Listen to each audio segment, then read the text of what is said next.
جانور کے اوپر چھری چلاتے ہو تو تمہاری قربانیوں کے جانور کا خون اور اس کا گوشت اللہ کے پاس نہیں پہنچتا. اللہ کے پاس نہ گوشت جاتا ہے نہ خون جاتا ہے. وَلَٰكِن يَنَالُ التَّقْوَىٰ مِنكُمْ، وہ تو تمہارے دلوں کا تقویٰ دیکھتا ہے کہ تم نے کس نیت سے قربانی کی ہے. ایک بکرا کر رہے ہو کہ چار کر رہے ہو، چار کر رہے ہو تو دکھانے کے لیے محلے والے کہہ رہے ہیں ماشاءاللہ چار قربانی کرتا ہے، تین کرتا ہے، دو اور دیکھو 50,000 کا بکرا لایا ہے. اچھا اس بکرے کی کھال پہ اللہ لکھا ہوا تو 3 لاکھ کا لایا ہے. کبھی اپنے آپ کو برباد مت کر دو. اللہ لکھا تو 3 لاکھ کا لے آؤ.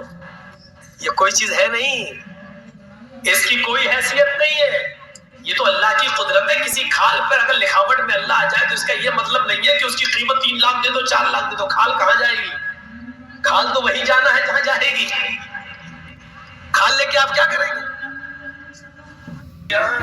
بال اس کے بن گئے، اس پہ ایسا اللہ، اس کی قیمت بیچنے والے کا اللہ لکھا ہے، محمد لکھا ہے. ارے اس کی شکل بن جاتی ہے. بال کچھ ایسے بن گئے وہ میم کی شکل لے لیا، کچھ بال ایسے بن گئے وہ ایک کی شکل لے لیا، کچھ بال ایسے بن گئے پھر اس نے میم کی شکل لے لی، کچھ بال ایسے کر کے ہو گئے پھر اس نے تال کی شکل. اب دیکھ رہے ہیں تو محمد لگ رہا ہے جبکہ یہ کچھ ہے ہی نہیں. لکھ جانے سے اس کی قیمت نہیں بڑھ جائے گی. اگر کسی چیز کے لکھ جانے سے اس کی کھال کی قیمت اور بکرے کی قیمت بڑھ گئی ہوتی تو قرآن کریم آج کروڑوں نہیں اربوں روپے میں بکتا، کیونکہ وہ اللہ کے کلام سے لکھا ہوا ہے، اللہ کے کلام سے بھرا پڑا ہے. اگر یہ قرآن کریم تم 100 200 اور 300 روپے میں لیتے ہو، اس کی قیمت اس سے زیادہ دینے کے لیے تیار نہیں ہو تو ایک بکرے کو 3 4 لاکھ میں تم کیسے خریدتے؟ تمہاری عقل ماری جاتی ہے؟ عقل میں تمہارے پتھر گھس گئے؟ ارے بھینس کا گوشت تو ہم لوگ کھاتے ہیں، گوبر تمہارے کھوپڑیوں میں کیسے بھرا ہوا ہے؟ 3 لاکھ 4 لاکھ کا بکرا خرید رہے ہو؟ کیا اللہ لکھا ہے؟ جو کیا کہتے ہیں ایسا کر تو بکرا ہمیں دے دے، کھال ہم تجھے دے دیں گے، چل اللہ والی کھال تو لے لینا. جب کوئی بیچے تو اس کو یہی کہہ دینا ایسا کرو کہ ہمیں دے دو 20,000 کا بکرا اور کھال ہم تمہیں دے دیں گے، اللہ یہ کھال تم دے دینا کسی اور کو. جاؤ کھال بیچ دینا 3 لاکھ کی 4 لاکھ کی. دیکھو کتنی جلدی بھاگے گا. وہ بھی جانتا ہے، وہ بھی جانتا ہے. تو یہ چیز تھی. ایک اور حدیث سنا دوں آپ کو. اذا التقى المسلمان بسيفيهما فالقاتل والمقتول في النار.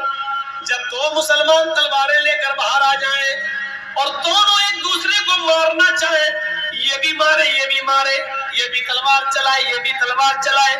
آج کے اس دور میں اس کا ترجمہ یہ بھی ہو سکتا ہے جب 2 مسلمان پسٹل لے کر بندوق لے کر ایک دوسرے کے آمنے سامنے ہو جائے، وہ اس کو مارنا چاہے وہ اس کو، تو ایک مارے گا ایک مرے گا، ایک مارنے والا ہوگا ایک مرنے والا ہوگا.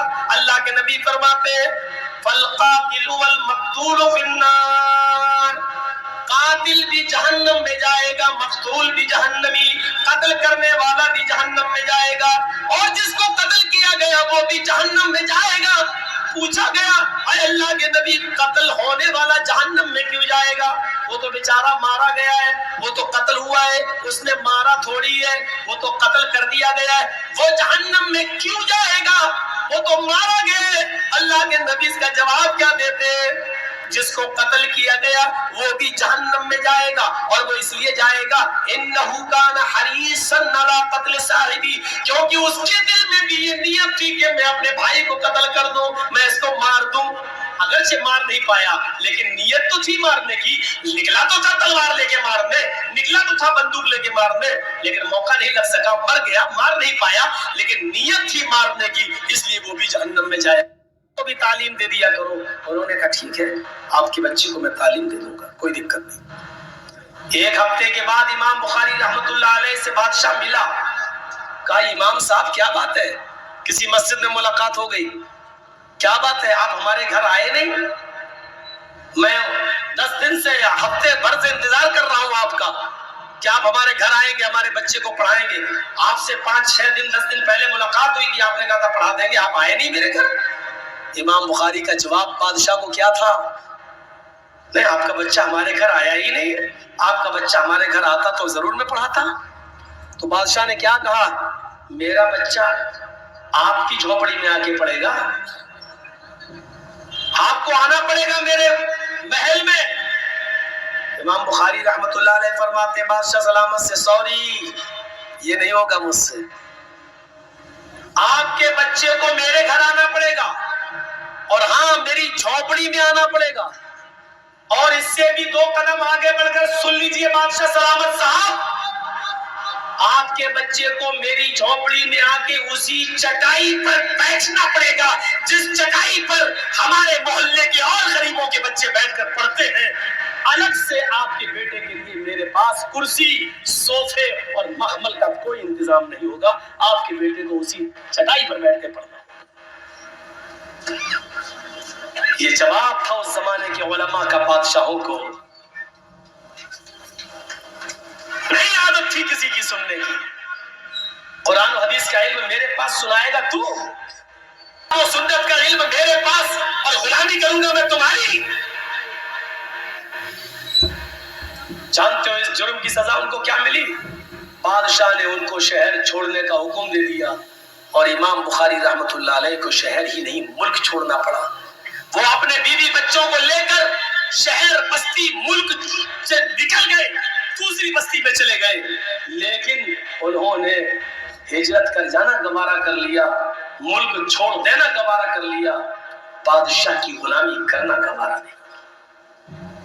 علماء اپنے وقار کو سمجھیں، علماء اپنے مقام کو سمجھیں، اور آپ لوگ بھی سمجھیے، علماء کے مقام کو سمجھنے کی کوشش کیجیے، ان کی عزت کرنے کی۔ یاد رکھیے یہ مٹ گئے تو پیدائش سے لے کے موت تک سارے کام مولوی کام آتا ہے۔ مولوی آپ کے مرنے کے بعد جنازہ پڑھانے والا بھی کوئی نہیں ملے گا، قدر کیجیے، قدر۔ والذین یبیتون لربہم سجدا وقیاما والذین یقولون ربنا اصرف عنا عذاب جہنم ان عذابها کان غراما۔ اللہ کے نیک بندے، سچے بندے، اللہ کے سچے غلام تو وہ ہیں جو اپنی زبان سے جہنم سے پناہ مانگتے رہتے ہیں، کہتے رہتے ہیں ربنا اصرف عنا عذاب جہنم، اے اللہ جہنم کا عذاب بڑا سخت ہے، اے اللہ جہنم کا عذاب ہم سے ہٹا لے، بہت سخت ہے، چمٹنے والا ہے، ان بہت ہی برا ٹھکانہ ہے وہ جہنم۔ جو یہ کہتے رہتے ہیں، یہ سچے بندوں کی پہچان بتائی۔ اللہ اور بندے میں رشتہ کیا ہونا چاہیے؟ ایک مثال، وہ ہے مالک اور میں ہوں، ہم ہیں غلام۔ غلام کی ڈیوٹی کیا ہونی چاہیے کہ کسی کام کا حکم یا کوئی بھی کام ہوتا تو میرے مالک کے حکم سے ہی ہے، لیکن اگر اچھا ہو تو اس کی نسبت مالک کی طرف کرنا چاہیے، اور اگر غلط ہو جائے تو اس کی نسبت وہ اپنی طرف کر لے، اپنے مالک کو رسوا نہ ہونے دے۔ یہ مالک اور غلام کے درمیان ایک فرق ہوتا ہے۔ اب آئیے ایک مثال میں آپ کو سناؤں۔ آپ نے سنا ہے کبھی ایک ہی صف میں کھڑے ہو گئے محمود و ایاز، نہ کوئی بندہ رہا نہ کوئی بندہ نواز؟ کبھی سنا آپ نے یہ شعر؟ ہاں، یہ محمود اور ایاز جو سنا ہے یہ کون تھا معلوم ہے آپ کو؟ ایک ہی صف میں کھڑے ہو گئے محمود و ایاز۔ محمود بادشاہ تھا، محمود غزنوی، اور اس کا غلام کا نام تھا ایاز۔ محمود کے بہت سے غلام تھے، لیکن محمود سب سے زیادہ محبت ایاز سے کرتا تھا، سب سے زیادہ پیار اس کو ایاز سے تھا، وہ سب سے زیادہ بات ایاز کی سنتا تھا۔ دوسرے غلاموں کو تھوڑی تکلیف ہو گئی کہ ہم بھی تو غلام ہیں، ہمیں بادشاہ اتنا نہیں مانتا جتنا ایاز کو مانتا ہے۔ دھیرے دھیرے یہ خبر ایاز کے کانوں تک آئی، محمود کے کانوں تک آ گئی بادشاہ کے، کہ لوگ ہمارے بارے میں، اور جو دوسرے غلام ہیں 20-50 غلام، وہ ہمارے بارے میں اس طریقے کی بات کر رہے ہیں کہ محمود کے اور بھی غلام ہیں، لیکن محمود ایاز کو اتنی محبت کیوں کرتا ہے؟ جاتا ہے تو ایاز کو لے کے جاتا ہے، نماز پڑھتا ہے تو ایاز کو اپنے بغل میں کھڑا کر کے پڑھتا ہے، کھانا کھاتا ہے محمود تو اپنے غلام ایاز کو اپنے پاس بٹھا کے کھلاتا ہے۔ اتنا پیارا ایاز سے کیوں ہے محمود کو؟ محمود غزنوی نے فوراً اپنے سارے غلاموں کو بلایا اور ایک لائن میں بیٹھنے کے لیے کہہ دیا محمود غزنوی کے سارے غلام ایک لائن سے بیٹھ گئے. محمود غزنوی نے ایاز کو اشارہ کیا, تم بھی تو میرے غلام ہو, چلو لائن میں تم بھی بیٹھ جاؤ. ایاز بھی لائن میں بیٹھ گیا غلاموں کے ساتھ. اب محمود غزنوی نے کہا ہیرے کا ڈائمنڈ کا ہار لاؤ. ہیرے کا, سونے کا نہیں, گولڈ کا نہیں, ہیرا ڈائمنڈ اس سے بھی زیادہ قیمتی. اور ہیرے کے ہار کو اس نے توڑ دیا, اور ہیرے کا جو ایک ایک پارٹس تھا, ایک ایک حصہ ڈائمنڈ کا, اس نے ہر ایک غلام کو دے دیا. اور سب غلاموں کو ایک ایک ہتھوڑی دے دی. ہتھوڑا لو, سب کو دیا, ایاز کو بھی دیا. کہا کہ تمہارے پاس کیا ہے؟ سارے غلام بولے ڈائمنڈ, ہیرا. دوسرے ہاتھ میں کیا ہے؟ ہتھوڑا. چاہو اس ہتھوڑے سے اس ڈائمنڈ کو توڑ دو. تمہارے پاس جو ڈائمنڈ ہے, جو ہیرے ہیں, ان کو توڑ دو. اتنا قیمتی ڈائمنڈ توڑ دو. پھر انہوں نے اپنے بادشاہ کا حکم مانتے ہوئے سارے غلاموں نے ہتھوڑا مار دیا, ڈائمنڈ توڑ دیا.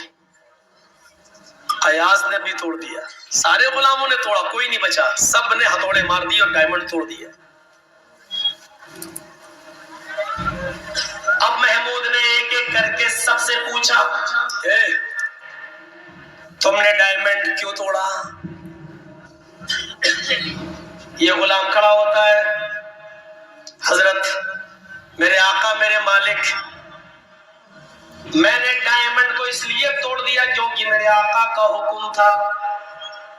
ڈائمنڈ کی قیمت میرے آقا کے حکم سے بڑھ کر نہیں تھی, اس میں چاپلوسی بھی تھی اور تعریف بھی تھی, اور حکم میں نے توڑ دیا.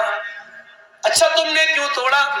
اس نے بھی کہا آپ کا حکم تھا, حکم کے آگے میں نے آپ کے حکم کی خلاف ورزی کرنا پسند نہیں کی, توڑ دیا. تیسرے سے پوچھا تم نے کیوں توڑا؟ اس نے بھی یہی جواب دیا. چوتھے نے بھی جواب دیا. 15 لوگوں نے, 20 لوگوں نے, 25 لوگوں نے, سارے غلاموں نے یہی جواب دیا. اب باری آتی ایاز کی. توڑا تو اس نے بھی تھا. پوچھا ایاز تم بتاؤ کہ تم نے اس ڈائمنڈ کو کیوں توڑا؟ تو ایاز نے فوراً یہ جملے ادا کر دیے, میرے آقا میرے مالک, آپ کا حکم زبان سے نکلا کہ توڑ دو, اور یہ میرے دماغ کا قصور تھا, یہ میری عقل کا قصور تھا. وہ آپ کے حکم کو سمجھ نہیں پائی, اور میری ناقص عقل کا قصور تھا, میری بدعقلی تھی, میں نے اس کو توڑ دیا. آپ کا حکم میرا ذہن سمجھ نہیں پایا, آپ کے کہنے کا مقصد کیا تھا وہ میری ناقص عقل میں نہیں آیا, اس لیے میری عقل نے جو سوچا وہی کیا اور میں نے اس کو توڑ دیا. محمود غزنوی مسکراتے ہوئے کہتا ہے غلاموں دیکھا تم نے میں ایاز کو کیوں پسند کرتا ہوں اور ایاز سے میں کیوں محبت کرتا ہوں؟ اس کی وجہ یہ ہے حکم میں نے ہی دیا تھا توڑنے کا, تم سب نے فوراً میرا نام لے دیا اور کیا کہہ دیا؟ آپ کا حکم تھا توڑ دیا, آپ کا حکم سراخوں پر میں نے توڑ دیا, تم سب نے میرا نام لے دیا, گویا کہ توڑوانے والا میں, توڑنے والے تم ہو, توڑوانے والا میں. لیکن ایاز کو دیکھو, اس نے توڑ تو دیا لیکن اس نے میرے اوپر آنچ نہیں آنے دی, اور اس نے سارا قصور اپنی عقل کا بتا دیا, جبکہ حکم میرا ہی تھا. لیکن اس نے یہ کہہ دیا کہ میں آپ کی بات کو, آپ کے حکم کو سمجھ نہیں سکا, اور یہ میری عقل کا قصور تھا کہ میں نے توڑ دیا. اس نے میرے اوپر آنچ نہیں آنے دی، میرے حکم کے باوجود اس نے ساری برائی اپنے اوپر لے لی، اس نے میرے اوپر آنچ نہیں آنے دی، اس لیے میں ایاز سے تم لوگوں سے زیادہ محبت کرتا ہوں۔ ایک معمولی غلام اور معمولی بادشاہ کا یہ حال ہے، اس کو یہ جملے پسند آئے تو ایک اللہ میں اور اس کے غلام